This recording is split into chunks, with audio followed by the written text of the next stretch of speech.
নমস্কার বন্ধুরা, south with Dipanjan চ্যানেলে আপনাদের সকলকে স্বাগত জানাই। শ্রীমকথিত শ্রী শ্রী রামকৃষ্ণ কথামৃতের ষষ্ঠ পর্ব নিয়ে আজকে আপনাদের সামনে চলে এসেছি। চলুন শুরু করা যাক। তব কথামৃতং তপ্ত জীবনং কবিভিদীরিতং কল্মষাপহম শ্রবণমঙ্গলং শ্রীমদাততং ভুবি গৃণন্তি যে ভুরিদা জনা।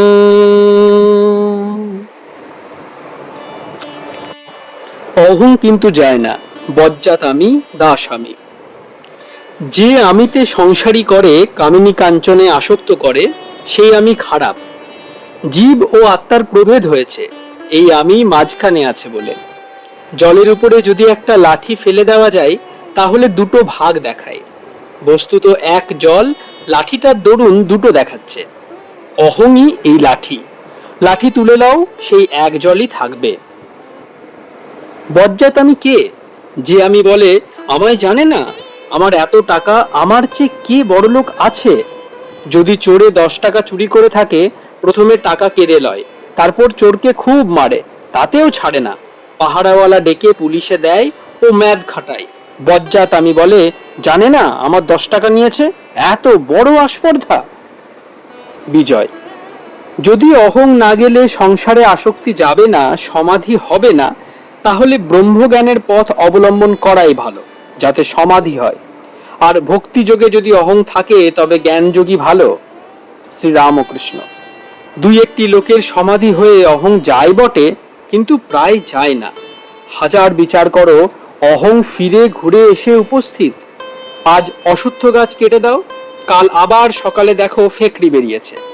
একান্ত যদি আমি যাবে না, থাক শালা দাস আমি হয়ে। হে ঈশ্বর, তুমি প্রভু, আমি দাস, এইভাবে থাকো।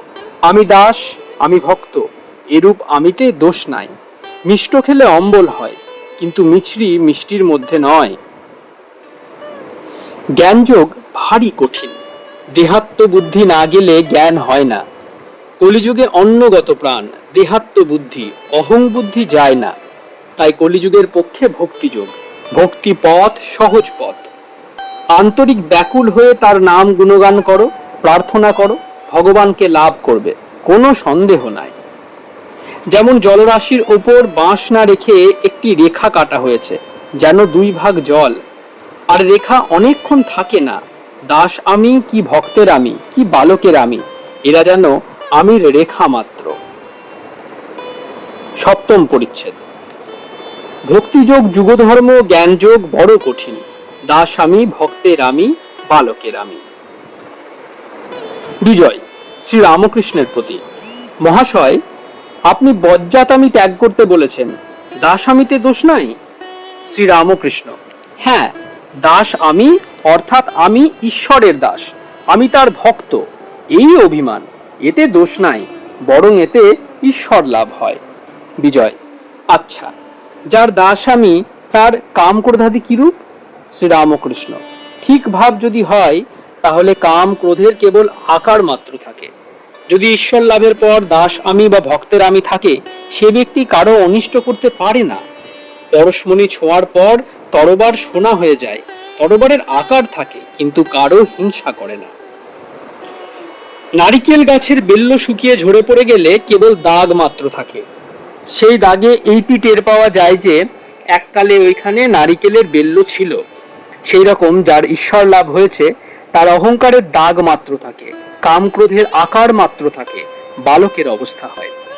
বালকের যেমন সত্য রজ তমগুণের মধ্যে কোনো গুণের আঁট নাই, বালকের কোনো জিনিসের উপর টান করতেও যতক্ষণ, তাকে ছাড়তেও ততক্ষণ। একখানা 5 টাকার কাপড় তুমি 8 পয়সার পুতুল দিয়ে ভুলিয়ে দিতে পারো, কিন্তু প্রথমে খুব আট করে বলবে এখন না, আমি দেব না, আমার বাবা কিনে দিয়েছে। বালকের আবার সবাই সমান, ইনি বড় ইনি ছোট এরূপ বোধ নেই, তাই জাতি বিচার নেই। মা বলে দিয়েছে ও তোর দাদা হয়, সে ছুতর হলেও এক পাতে বসে ভাত খাবে। বালকের ঘৃণা নাই, সূচি অসুচি বোধ নাই, পায়খানায় গিয়ে হাতে মাটি দেয় না। কেউ কেউ সমাধির পরও ভক্তের আমি দাস আমি নিয়ে থাকে। আমি দাস তুমি প্রভু, আমি ভক্ত তুমি ভগবান, এই অভিমান ভক্তের থাকে। ঈশ্বর লাভের পরেও থাকে, সব আমি চাই না। আবার এই অভিমান অভ্যাস করতে করতে ঈশ্বর লাভ হয়, এরই নাম ভক্তিযোগ। ভক্তির পথ ধরে গেলে ব্রহ্মজ্ঞান হয়। ভগবান সর্বশক্তিমান মনে করলে ব্রহ্মজ্ঞানও দিতে পারেন। ভক্তেরা প্রায় ব্রহ্মজ্ঞান চায় না, আমি দাস তুমি প্রভু, আমি ছেলে তুমি মা, এই অভিমান রাখতে চায়। বিজয়, যারা বেদান্ত বিচার করেন তারাও তো তাকে পান। শ্রীরামকৃষ্ণ, হ্যাঁ, বিচার পথেও তাকে পাওয়া যায়, একেই জ্ঞানযোগ বলে। বিচার পথ বড় কঠিন। তোমায় তো সপ্তভূমির কথা বলেছি, সপ্তম ভূমিতে মন পৌঁছিলে সমাধি হয়। ব্রহ্ম সত্য জগৎ মিথ্যা, এই বোধ ঠিক হলে মনের লয় হয়, সমাধি হয়। কিন্তু কলিতে জীব অন্নগত প্রাণ, ব্রহ্ম সত্য জগৎ মিথ্যা কেমন করে বোধ হবে? সে বোধ দেহবুদ্ধি না গেলে হয় না। আমি দেহ নই, আমি মন নই, চতুর্বিংশতি তত্ত্ব নই, আমি সুখ দুঃখের অতীত, আবার আবার লোভ শোক জরা মৃত্যু কই? এসব বোধ কলিতে হওয়া কঠিন। যতই বিচার করো কোনখান থেকে দেহাত্ম বুদ্ধি এসে দেখা দেয়। অসত্য গাছ এই কেটে দাও, মনে করলে মূল শুদ্ধ উঠে গেল, কিন্তু তার পরদিন সকালে দেখো গাছের একটা ফেকড়ি দেখা দিয়েছে। দেহাভিমান যায় না। তাই ভক্তিযোগ কলির পক্ষে ভালো, সহজ। আর চিনি হতে চায় না, চিনি খেতে ভালোবাসি। আমার এমন কখনো ইচ্ছা হয় না যে বলি আমি ব্রহ্ম। আমি বলি তুমি ভগবান, আমি তোমার দাস। পঞ্চম ভূমি আর ষষ্ঠ ভূমির মাঝখানে বাজ খেলানো ভালো। ষষ্ঠ ভূমি পার হয়ে সপ্তম ভূমিতে অনেকক্ষণ থাকতে আমার স্বাদ হয় না। আমি তার নাম গুণগান করব, এই আমার স্বাদ। সেভ্য সেবক ভাব খুব ভালো। আর দেখো গঙ্গারই ঢেউ, ঢেউয়ের গঙ্গা কেউ বলে না। আমি সেই, এই অভিমান ভালো নয়। দেহাত্ম বুদ্ধি থাকতে যে অভিমান করে তার বিশেষ হানি হয়, এগুতে পারে না, ক্রমে অধঃপতন হয়। পরকে ঠকায় আবার নিজেকে ঠকায়, নিজের অবস্থা বুঝতে পারে না। দ্বিবিধা ভক্তি উত্তম অধিকারী ঈশ্বর দর্শনের উপায়। কিন্তু ভক্তি অমনি করলেই ঈশ্বরকে পাওয়া যায় না। প্রেমাভক্তি না হলে ঈশ্বর লাভ হয় না। প্রেমাভক্তির আরেকটি নাম রাগ ভক্তি। প্রেম অনুরাগ না হলে ভগবান লাভ হয় না। ঈশ্বরের উপর ভালোবাসা না এলে তাকে লাভ করা যায় না। আরেক রকম ভক্তি আছে, তার নাম বৈধি ভক্তি। এত জপ করতে হবে, উপোস করতে হবে, তীর্থ যেতে হবে, এত উপাচারে পূজা করতে হবে, এতগুলি বলিদান দিতে হবে, এসব বৈধি ভক্তি। এসব অনেক করতে করতে ক্রমে রাগ ভক্তি আসে। কিন্তু রাগ ভক্তি যতক্ষণ না হবে ততক্ষণ ঈশ্বর লাভ হবে না। তার উপর ভালোবাসা চাই। সংসার বুদ্ধি একেবারে চলে যাবে, আর তার উপর 16 আনা মন হবে, তবে তাকে পাবে। কিন্তু কারু কারু রাগ ভক্তি আপনা আপনি হয়, স্বতঃসিদ্ধ, ছেলেবেলা থেকেই আছে। ছেলেবেলা থেকেই ঈশ্বরের জন্য কাঁদে, যেমন প্রহ্লাদ। বিধিবাদীয় ভক্তি, যেমন হাওয়া পাবে বলে পাখা করা, হাওয়ার জন্য পাখার দরকার হয়। ঈশ্বরের উপর ভালোবাসা আসবে বলে জপ তপ উপবাস, কিন্তু যদি দক্ষিণে হাওয়া আপনি বয়, পাখাখানা লোকে ফেলে দেয়। ঈশ্বরের উপর অনুরাগ প্রেম আপনি এলে জপাদি কর্ম ত্যাগ হয়ে যায়। হরিপ্রেমে মাতোয়ারা হলে বৈদিক কর্ম কে করবে? যতক্ষণ না তার উপর ভালোবাসা জন্মায় ততক্ষণ ভক্তি কাঁচা ভক্তি। তার উপর ভালোবাসা এলে এখন সে ভক্তির নাম পাকা ভক্তি। যার কাঁচা ভক্তি সে ঈশ্বরের কথা উপদেশ ধারণা করতে পারে না, পাকা ভক্তি হলে ধারণা করতে পারে। ফটোগ্রাফের কাছে যদি কালি মাখানো থাকে তাহলে যা ছবি পড়ে তা রয়ে যায়, কিন্তু শুধু কাচের উপর হাজার ছবি পড়ুক একটাও থাকে না। একটু সরে গেলেই যেমন কাজ তেমনই কাজ। ঈশ্বরের উপর ভালোবাসা না থাকলে উপদেশ ধারণা হয় না। বিজয় মহাশয়, ঈশ্বরকে লাভ করতে গেলে, তাকে দর্শন করতে গেলে ভক্তি হলেই হয়। শ্রীরামকৃষ্ণ, হ্যাঁ, ভক্তি দ্বারাই তাকে দর্শন হয়, কিন্তু পাকা ভক্তি, প্রেমা ভক্তি, রাগ ভক্তি চাই। সেই ভক্তি এলেই তার উপর ভালোবাসা আসে। যেমন ছেলের মার উপর ভালোবাসা, মার ছেলের উপর ভালোবাসা, স্ত্রীর স্বামীর উপর ভালোবাসা। এ ভালোবাসা, এ রাগ ভক্তি এলে স্ত্রী পুত্র আত্মীয় কুটুম্বের উপর সে মায়ার টান থাকে না। দয়া থাকে। সংসার বিদেশ বোধ হয়, একটি কর্মভূমি মাত্র বোধ হয়। যেমন পাড়া গায়ে বাড়ি, কিন্তু কলকাতা কর্মভূমি। কলকাতায় বাসা করে থাকতে হয় কর্ম করিবার জন্য। ঈশ্বরে ভালোবাসা এলে সংসার ভক্তি, বিষয় বুদ্ধি একেবারে যাবে। বিষয় বুদ্ধির লেশ মাত্র থাকলে তাকে দর্শন হয় না। দেশলাইয়ের কাঠি যদি ভিজে থাকে, হাজার ঘষো কোনো রকমেই জ্বলবে না। কেবল এক রাশ কাঠি লোকসান হয়। বিষয়াসক্ত মন ভিজে দেশলাই। শ্রীমতী রাধিকা যখন বললেন, আমি কৃষ্ণময় দেখছি, সখীরা বললে, কই, আমরা তো তাকে দেখতে পাচ্ছি না, তুমি কি প্রলাপ বকছো? শ্রীমতী বললেন, সখী, অনুরাগ অঞ্জনে চক্ষে মাখো, তাকে দেখতে পাবে। বিজয়ের প্রতি তোমাদের ব্রাহ্ম সমাজেরই গানে আছে, প্রভু বিনে অনুরাগ করে যজ্ঞ যাগ, তোমার কি যায় জানা? এই অনুরাগ, এই প্রেম, এই পাকা ভক্তি, এই ভালোবাসা যদি একবার হয়, তাহলে সাকার নিরাকার দুই সাক্ষাৎকার হয়। ঈশ্বর দর্শন, তার কৃপা না হলে হয় না। বিজয়, ঈশ্বর দর্শন কেমন করে হয়? শ্রীরামকৃষ্ণ, চিত্ত শুদ্ধি না হলে হয় না। কামিনী কাঞ্চনে মন মলিন হয়ে আছে, মনে ময়লা পড়ে আছে। ছুঁচ কাদা দিয়ে ঢাকা থাকলে আর চুম্বক টানে না। মাটি কাদা ধুয়ে ফেললে তখন চুম্বক টানে। মনের ময়লা তেমনি চোখের জলে ধুয়ে ফেলা যায়। হে ঈশ্বর, আর অমন কাজ করব না বলে যদি কেউ অনুতাপে কাঁদে, তাহলে ময়লাটা ধুয়ে যায়। তখন ঈশ্বর রূপ চুম্বক পাথর মন রূপ ছুঁচকে টেনে লন। তখন সমাধি হয়, ঈশ্বর দর্শন হয়। কিন্তু হাজার চেষ্টা করো, তার কৃপা না হলে কিছু হয় না। তার কৃপা না হলে তার দর্শন হয় না। কৃপা কি সহজে হয়? অহংকার একবার ত্যাগ করতে হবে। আমি কর্তা এ বোধ থাকলে ঈশ্বর দর্শন হয় না। ভাড়ারে একজন আছে, তখন বাড়ির কর্তাকে যদি কেউ বলে, মহাশয় আপনি এসে জিনিস বার করে দিন, তখন কর্তাটি বলে, ভাড়ারে একজন রয়েছে, আমি আর গিয়ে কি করব? যে নিজে কর্তা হয়ে বসেছে, তার হৃদয় মধ্যে ঈশ্বর সহজে আসেন না। কৃপা হলেই দর্শন হয়। তিনি জ্ঞান সূর্য, তার একটি কিরণে এই জগতে জ্ঞানের আলো পড়েছে, তবেই আমরা পরস্পরকে জানতে পারছি, আর জগতে কত রকম বিদ্যা উপার্জন করছি। তার আলো যদি একবার তিনি নিজে তার মুখের উপর ধরেন, তাহলে দর্শন লাভ হয়। সার্জন সাহেব রাত্রে আঁধারে লণ্ঠন হাতে করে বেড়ায়, তার মুখ কেউ দেখতে পায় না, কিন্তু ওই আলোতে সে সকলের মুখ দেখতে পায়, আর সকলে পরস্পরের মুখ দেখতে পায়। যদি কেউ সার্জনকে দেখতে চায়, তাহলে তাকে প্রার্থনা করতে হয়, বলতে হয়, সাহেব কৃপা করে একবার আলোটি নিজের মুখের উপর ফিরাও, তোমাকে একবার দেখি। ঈশ্বরকে প্রার্থনা করতে হয়, ঠাকুর কৃপা করে জ্ঞানের আলো তোমার নিজের উপর একবার ধরো, আমি তোমায় দর্শন করি। ঘরে যদি আলো না জ্বলে, সেটি দারিদ্র্যের চিহ্ন। হৃদয়ের মধ্যে জ্ঞানের আলো জ্বালতে হয়। জ্ঞানদীপ জেলে ঘরে ব্রহ্মময়ীর মুখ দেখো না। বিজয় সঙ্গে ঔষধ আনিয়াছেন, ঠাকুরের সম্মুখে সেবন করিবেন। ঔষধ জল দিয়া খাইতে হয়, ঠাকুর জল আনাইয়া দিলেন। ঠাকুর অহেতুক কৃপা সিন্ধু। বিজয় গাড়ি ভাড়া নৌকা ভাড়া দিয়া আসিতে পারেন না। ঠাকুর মাঝে মাঝে লোক পাঠাইয়া দেন, আসতে বলেন। এবার বলরামকে পাঠাইয়াছিলেন, বলরাম ভাড়া দিবেন। বলরামের সঙ্গে বিজয় আসিয়াছেন। সন্ধ্যার সময় বিজয়, নবকুমার ও বিজয়ের অন্যান্য সঙ্গীগণ বলরামের নৌকাতে আবার উঠিলেন। বলরাম তাহাদিগকে বাগবাজারের ঘাটে পৌঁছিয়া দিবেন। মাস্টারও ওই নৌকায় উঠিলেন। নৌকা বাগবাজারের অন্নপূর্ণার ঘাটে আসিয়া পৌঁছিল।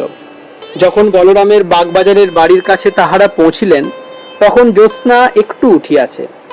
আজ শুক্লপক্ষের চতুর্থী তিথি, শীতকাল অল্প শীত করিতেছে।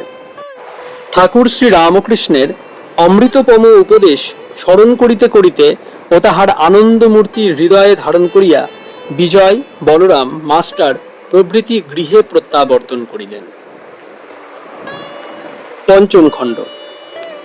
দক্ষিণেশ্বর কালীবাড়িতে শ্রীযুক্ত অমৃত, শ্রীযুক্ত ত্রৈলোক্য প্রভৃতি ব্রাহ্ম ভক্তের সঙ্গে কথোপকথন। প্রথম পরিচ্ছেদ। সমাধি মন্দিরে। ফাল্গুনের কৃষ্ণা পঞ্চমী তিথি, বৃহস্পতিবার, 16ই চৈত্র, ইংরেজি 29শে মার্চ, 1883 খ্রিস্টাব্দ। মধ্যাহ্ন ভোজনের পর ভগবান শ্রী রামকৃষ্ণ কিঞ্চিৎ বিশ্রাম করিতেছেন। দক্ষিণেশ্বর কালীবাড়ির সেই পূর্ব পরিচিত ঘর, সম্মুখে পশ্চিম দিকে গঙ্গা, চৈত্র মাসের গঙ্গা। বেলা 2টার সময় জোয়ার আসিতে আরম্ভ হইয়াছে। ভক্তেরা কেহ কেহ আসিয়াছেন। তন্মধ্যে ব্রাহ্মভক্ত শ্রীযুক্ত অমৃত ও মধুরকণ্ঠ শ্রীযুক্ত ত্রৈলোক্য, যিনি কেশবের ব্রাহ্ম সমাজে ভগবল লীলা গুণগান করিয়া আবাল বৃদ্ধের কতবার মন হরণ করিয়াছেন। রাখালের অসুখ, এই কথা শ্রীরামকৃষ্ণ ভক্তদের বলিতেছেন। শ্রীরামকৃষ্ণ, এই দেখো রাখালের অসুখ, সোডা খেলে কি ভালো হয় গা? কি হবে বাপু? রাখাল, তুই জগন্নাথের প্রসাদ খা। এই কথা বলিতে বলিতে ঠাকুর অদ্ভুত ভাবে ভাবিত হইলেন। বুঝি দেখিতে লাগিলেন সাক্ষাৎ নারায়ণ সম্মুখে রাখাল রূপে বালকের দেহ ধারণ করে এসেছেন। একদিকে কামিনী কাঞ্চন ত্যাগী শুদ্ধাত্মা বালক ভক্ত রাখাল, অপরদিকে ঈশ্বর প্রেমে অহরহ মাতোয়ারা শ্রীরামকৃষ্ণের সেই প্রেমের চক্ষু। সহজেই বাৎসল্য ভাবের উদয় হইল। তিনি সেই বালক রাখালকে বাৎসল্য ভাবে দেখিতে লাগিলেন ও গোবিন্দ গোবিন্দ এ নাম প্রেম ভরে উচ্চারণ করিতে লাগিলেন। শ্রীকৃষ্ণকে দেখিয়া যশোদার যে ভাবের উদয় হইত, এ বুঝি সেই ভাব। ভক্তেরা এই অদ্ভুত ব্যাপার দর্শন করিতেছেন। এমন সময়ে সব স্থির। গোবিন্দ নাম করিতে করিতে ভক্তাবতার ঠাকুর শ্রীরামকৃষ্ণের সমাধি হইয়াছে। শরীর চিত্তার্পিতের ন্যায় স্থির। ইন্দ্রিয়গণ কাজে জবাব দিয়া যেন চলিয়া গিয়াছে। নাসিকাগ্রে দৃষ্টি স্থির। নিঃশ্বাস বহিছে কি না বহিছে, শরীর মাত্র ইহলোকে পড়িয়া আছে। আত্মাপক্ষী বুঝি চিদাকাশে বিচরণ করিতেছে। এতক্ষণ যিনি সাক্ষাৎ মায়ের ন্যায় সন্তানের জন্য ব্যস্ত হইয়াছিলেন, তিনি এখন কোথায়? এই অদ্ভুত ভাবান্তরের নাম কি সমাধি? এই সময়ে গেরুয়া কাপড় পরা অপরিচিত একটি বাঙালি আসিয়া উপস্থিত হইলেন ও আসন গ্রহণ করিলেন। দ্বিতীয় পরিচ্ছেদ। গেরুয়া বসন ও সন্ন্যাসী। অভিনয়েও মিথ্যা ভালো নয়। পরমহংসদেবের সমাধি ক্রমে ভঙ্গ হইতে লাগিল। ভাবস্থ হইয়াই কথা কহিতেছেন, আপনা আপনি বলিতেছেন। শ্রীরামকৃষ্ণ গেরুয়া দৃষ্টে, আবার গেরুয়া কেন? একটা কি পড়লেই হলো? হাস্য। একজন বলেছিল, চণ্ডী ছেড়ে হলুম ঢাকি। আগে চণ্ডীর গান গাইতো, এখন ঢাক বাজায়। সকলের হাস্য। বৈরাগ্য 3-4 প্রকার। সংসারের জ্বালায় জ্বলে গেরুয়া বসন পড়েছে, সে বৈরাগ্য বেশি দিন টেকে না।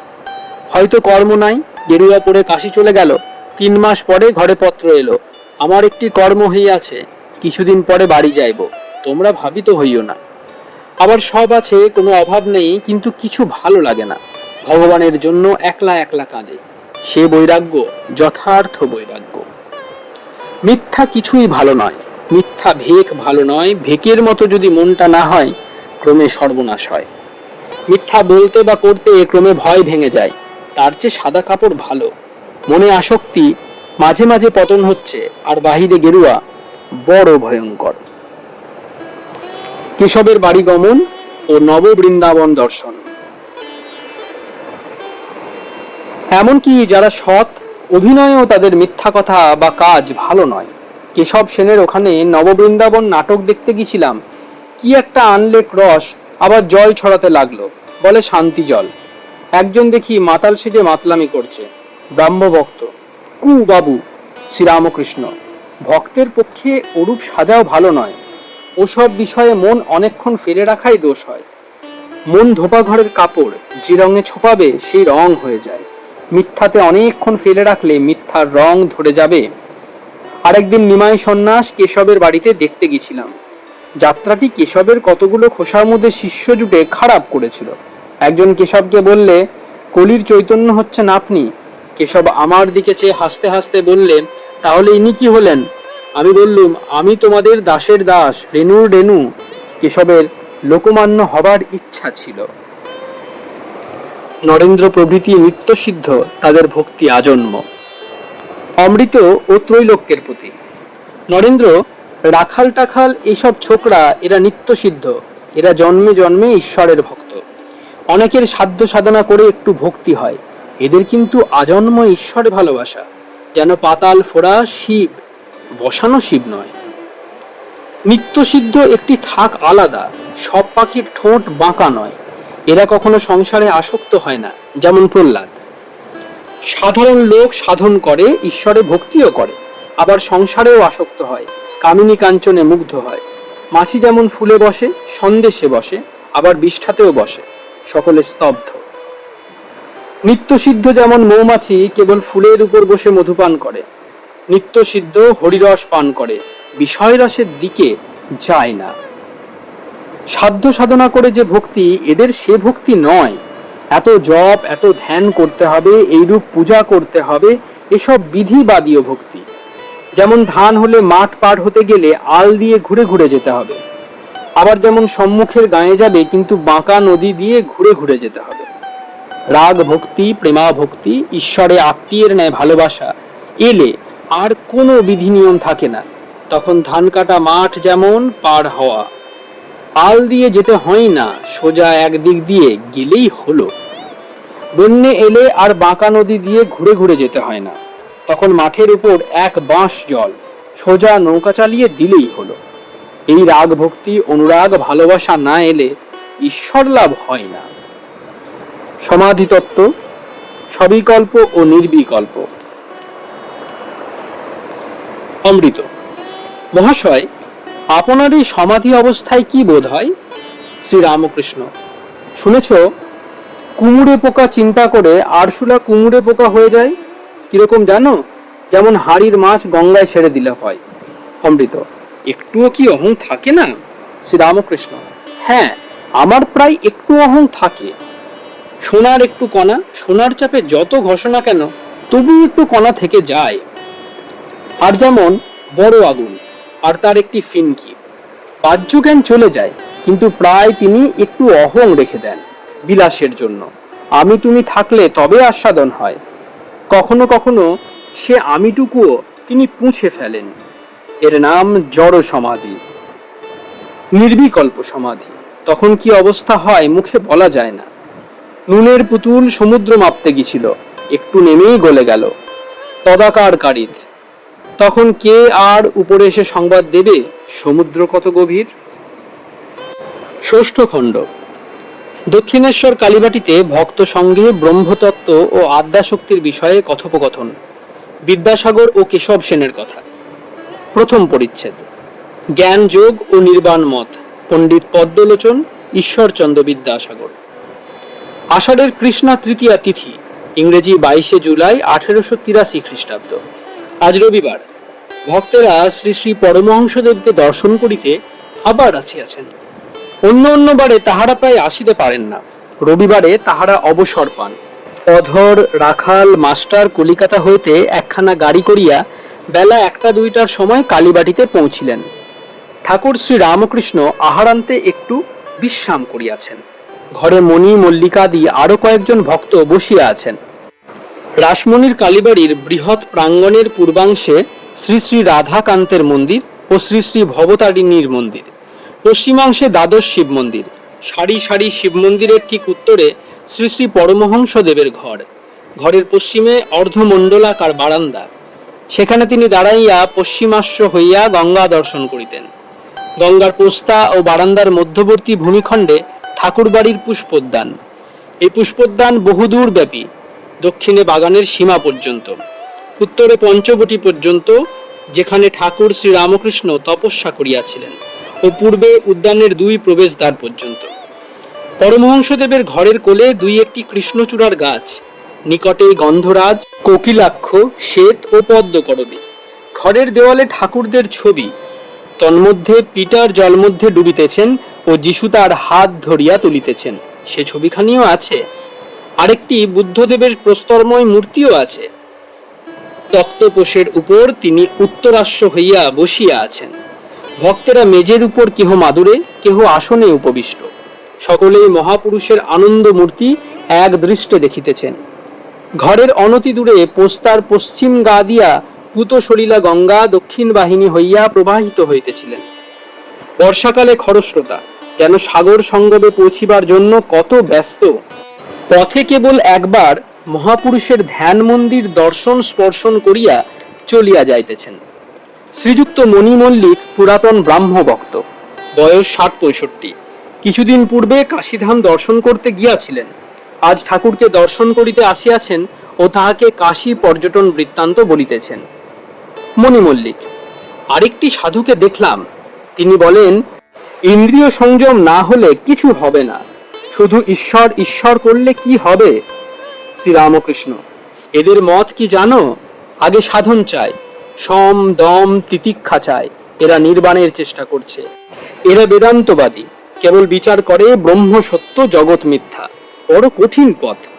জগৎ মিথ্যা হলে তুমিও মিথ্যা, যিনি বলছেন তিনিও মিথ্যা, তার কথাও স্বপ্নবৎ, বড় দূরের কথা। কিরকম জানো? যেমন কর্পূর পোড়ালে কিছুই বাকি থাকে না, কাঠ পোড়ালে তবু ছাই বাকি থাকে। শেষ বিচারের পর সমাধি হয়, তখন আমি তুমি জগৎ এসবের খবর থাকে না। পণ্ডিত পদ্মলোচন ও বিদ্যাসাগরের সাথে দেখা। পদ্মলোচন ভারী জ্ঞানী ছিলেন, কিন্তু আমি মা করতুম, তবু আমায় খুব মানত।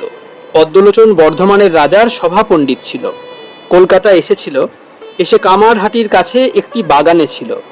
আমার পণ্ডিত দেখবার ইচ্ছা হলো, হৃদেকে পাঠিয়ে দিলুম জানতে অভিমান আছে কিনা। শুনলাম পণ্ডিতের অভিমান নাই, আমার সঙ্গে দেখা হলো। এত জ্ঞানী আর পণ্ডিত, তবু আমার মুখে রামপ্রসাদের গান শুনে কান্না। কথা কয়ে এমন সুখ কোথাও পাই নাই। আমায় বললে, ভক্তের সঙ্গ করব এ কামনা ত্যাগ করো, নচেত নানা রকমের লোক তোমায় পতিত করবে। বৈষ্ণব চরণের গুরু উৎসবানন্দের সঙ্গে লিখে বিচার করেছিল। আমায় আবার বললে, আপনি একটু শুনুন, একটা সভায় বিচার হয়েছিল, শিব বড় না ব্রহ্মা বড়।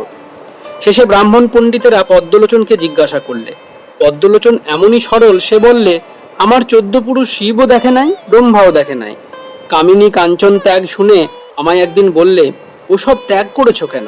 এটা টাকা, এটা মাটি, এ ভেদ বুদ্ধি তো অজ্ঞান থেকে হয়। আমি কি বলবো? বললাম, কে জানে বাপু, আমার টাকা করি ওসব ভালো লাগে না। বিদ্যাসাগরের দয়া, কিন্তু অন্তরে সোনা চাপা। একজন পণ্ডিতের ভারী অভিমান ছিল, ঈশ্বরের রূপ মানত না, কিন্তু ঈশ্বরের কার্য কে বুঝবে? তিনি আদ্যা শক্তি রূপে দেখা দিলেন। পণ্ডিত অনেকক্ষণ বেহুশ হয়ে রইল। একটু হুঁশ হবার পর কা কা কা অর্থাৎ কালী এই শব্দ কেবল করতে লাগলো। ভক্ত: মহাশয়, বিদ্যাসাগরকে দেখেছেন, কিরকম বোধ হলো? শ্রীরামকৃষ্ণ: বিদ্যাসাগরের পাণ্ডিত্য আছে, দয়া আছে, কিন্তু অন্তর্দৃষ্টি নাই। অন্তরে সোনা চাপা আছে।